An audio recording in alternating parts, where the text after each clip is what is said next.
तो विषय सिर्फ कर्नाटका का है, लेकिन इसके राष्ट्रीय इम्प्लीकेशंस हैं और कांग्रेस पार्टी और राहुल गांधी की सोच कैसी है ये इसका संकेत भी देती है।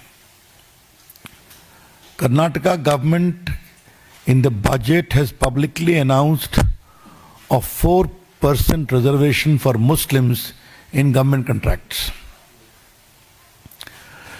कर्नाटका सरकार ने अपने बजट में मुसलमानों के लिए 4% आरक्षण की घोषणा की है।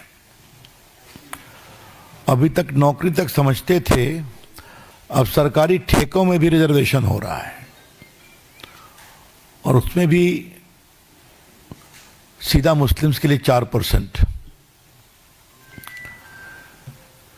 कल देश ने शांति से होली मनाया। तमाम आशंकाओं के बावजूद, क्या उत्तर प्रदेश, क्या बिहार, क्या मध्य प्रदेश, क्या राजस्थान प्रेम और सौहार्द में होली मनी और हिंदू और मुसलमानों ने एक नए एका का परिचय भी दिया, सद्भाव का परिचय दिया। और ठीक वैसे समय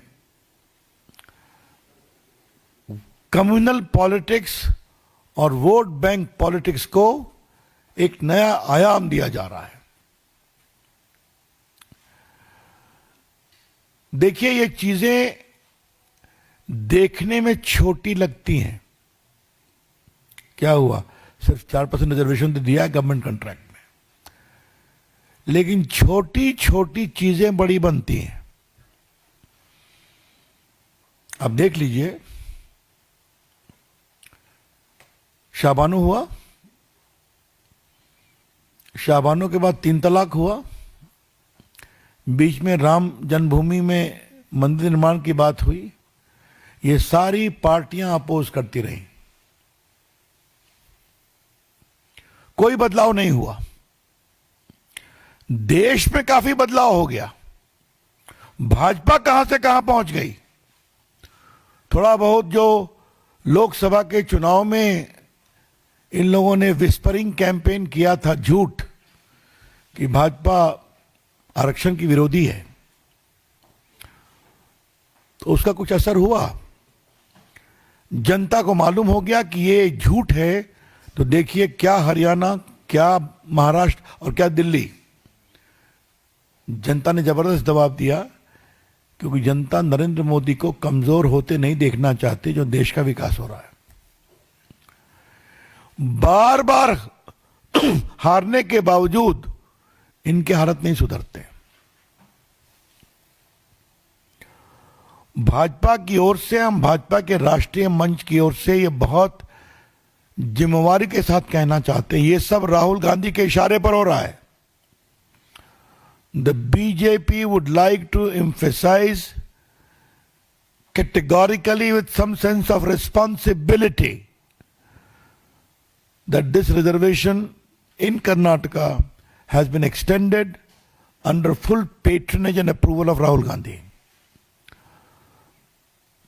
Siddhar Maiya does not have the courage, not the political capital to announce on its own. ये हम बताना चाहते हैं। तो ये जो वोट बैंक में कॉम्पिटिटिव पॉलिटिक्स चल रही है, तो राहुल गांधी को लगता है मुझसे आगे बढ़े, लीड करे। वैसे राहुल गांधी जी कहां हैं? मैंने सुना है फिर वियतनाम गए। देवेंद्र बाबू, आपने दिखाया था कि वो जनवरी में भी वियतनाम गए थे ना, 10 मार्च को, जहां तक याद है। तो नया साल भी वियतनाम है, वियतनाम में होली भी वियतनाम में।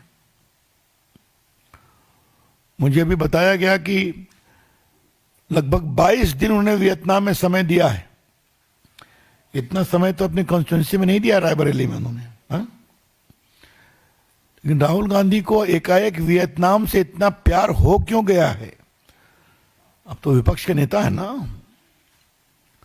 उनकी उपलब्धता होनी चाहिए ना हिंदुस्तान में। हम वियतनाम देश का बहुत सम्मान करते हैं, लेकिन ये सवाल तो पूछना पड़ेगा कि राहुल जी को वियतनाम से क्यों प्यार हो गया है। वो विपक्ष के नेता है ना, गंभीर सवाल है। Mr. Rahul Gandhi needs to explain his extraordinary fondness for Vietnam. We all respect that country. The PM also went there. But the frequency of his visit to Vietnam is very curious, ये हम कहना चाहेंगे। ये बात मैंने जो बताई कर्नाटक के मामले में, छोटी छोटी बातें बड़ी बनती हैं। जो पुराने पत्रकार हैं उनको याद होगा, आजादी के आंदोलन में छोटी बातें उठती थी ना, हमें ये चाहिए, हमें अपनी यूनिवर्सिटी चाहिए, हमें अपना एजुकेशन चाहिए, हमें सेपरेट वोटिंग चाहिए। Ultimately led to what? Division of India. छोटी बातें इस तरह से बड़ी होती हैं। और जिस प्रकार से कांग्रेस पार्टी इस कॉम्पिटिटिव वोट बैंक पॉलिटिक्स में और मुस्लिम अपीसमेंट पॉलिटिक्स में रोज एक नया नया पैमाना बना रही है, वो देश के लिए खतरा है, ये हम कहना चाहेंगे। क्या आज बंगाल, क्या आज कर्नाटका, बंगाल में हिंदू मंदिरों पर हमले होते हैं, वहां रोज नई नई बातें होती हैं। यह अपीजमेंट पॉलिटिक्स कहां तक जाएगी, हम कहना उठाना चाहते हैं। कोई लिमिट होगा इसका? क्या आगे से मुसलमानों के लिए अलग लाइन लगेगी? ये टिकट लेना है रेलवे का, सिनेमा का, रिजर्वेशन का, तो उसमें भी रिजर्वेशन होगा क्या? मतलब मैं अभी संवैधानिक विषय पे आऊंगा, अभी मैं इसके बिल्कुल प्रैग्मेटिक पॉलिटिकल कंसिडरेशन पर अपनी टिप्पणी कर रहा हूं।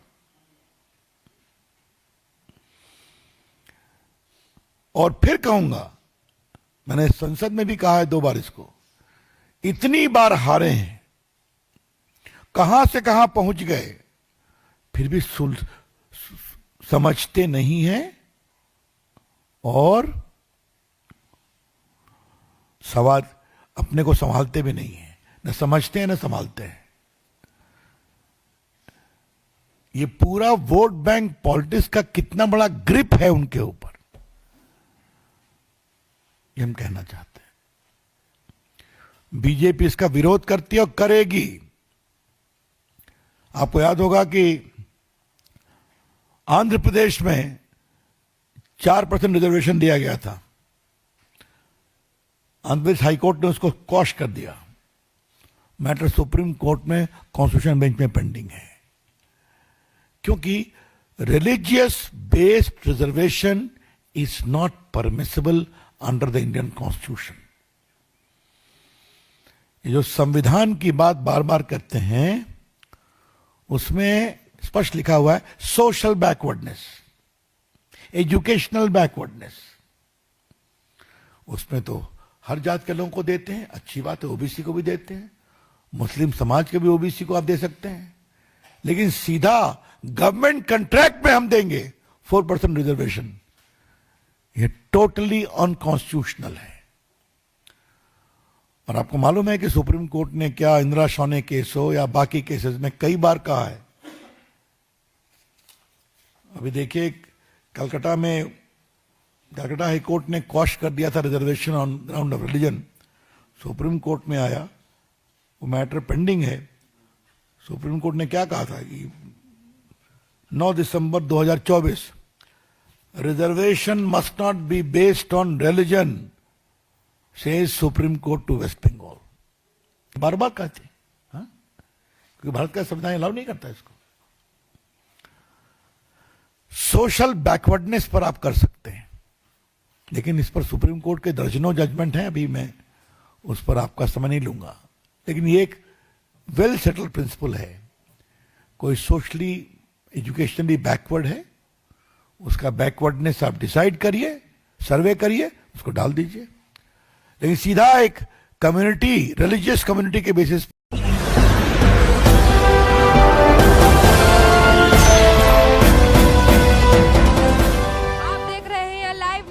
99 राष्ट्र सबसे पहले।